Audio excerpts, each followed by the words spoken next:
পঞ্চম শ্রেণীর বৃত্তি পরীক্ষার রেজাল্ট অবশেষে প্রকাশ করা হয়েছে। আপনি মোবাইল থেকে কিভাবে রেজাল্টটি দেখবেন এ টু জেড আজকের ভিডিওতে দেখাবো। অনেকে হয়তো রেজাল্ট দেখার জন্য ট্রাই করতেছেন কিন্তু পারতেছেন না।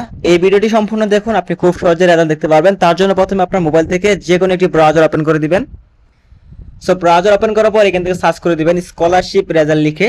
সো স্কলারশিপ রেজাল্ট লিখে সার্চ করে দেওয়ার সাথে সাথে আপনার সামনে প্রথম একটি ওয়েবসাইট চলে আসবে। আপনি জাস্ট এই ওয়েবসাইটে ক্লিক করে দিবেন। তো ক্লিক করে দেওয়ার সাথে সাথে আপনার সামনে এরকম একটি পেজ আসবে। আপনি জাস্ট একটু নিচের দিকে চলে যাবেন। নিচের দিকে যাওয়ার পর এখান থেকে রেজাল্ট দেখার অপশন দেখতে পারবেন। সো এখান থেকে দেখেন সিলেক্ট ডিস্ট্রিক্ট সিলেক্ট করতে বলবে, দেন আপনাকে রোল নাম্বার দিতে বলবে। আমি আপনাদের রেজাল্টটি চেক করে দেখাচ্ছি। প্রথমে আপনি এখান থেকে চয়েস ও ডিস্ট্রিক্ট এই অপশনে ক্লিক করে দিবেন।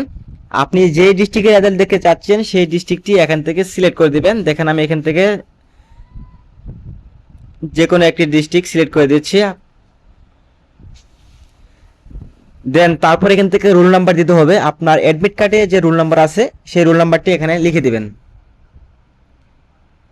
সো ডিস্ট্রিক্ট এবং রোল নাম্বার দেওয়ার পর এখান থেকে সার্চ রেজাল্ট অপশন দেখতে পারবেন। জাস্ট এখান থেকে সার্চ রেজাল্ট অপশনে ক্লিক করে দিবেন। সো ক্লিক করে দেওয়ার সাথে সাথে দেখতে পাবেন congratulation roll number have been found on the merit list, মানে আপনি বৃত্তি পেয়েছেন, আপনার লিস্ট মেরিট লিস্টে আপনার নাম আছে।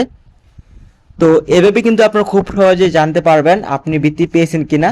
তো এই ছিল আজকের ভিডিওটি ভালো লাগলে অবশ্যই ভিডিওতে লাইক দিবেন। পরবর্তী এরকম ভিডিও পেতে আমাদের চ্যানেলটি সাবস্ক্রাইব করে রাখবেন। ধন্যবাদ।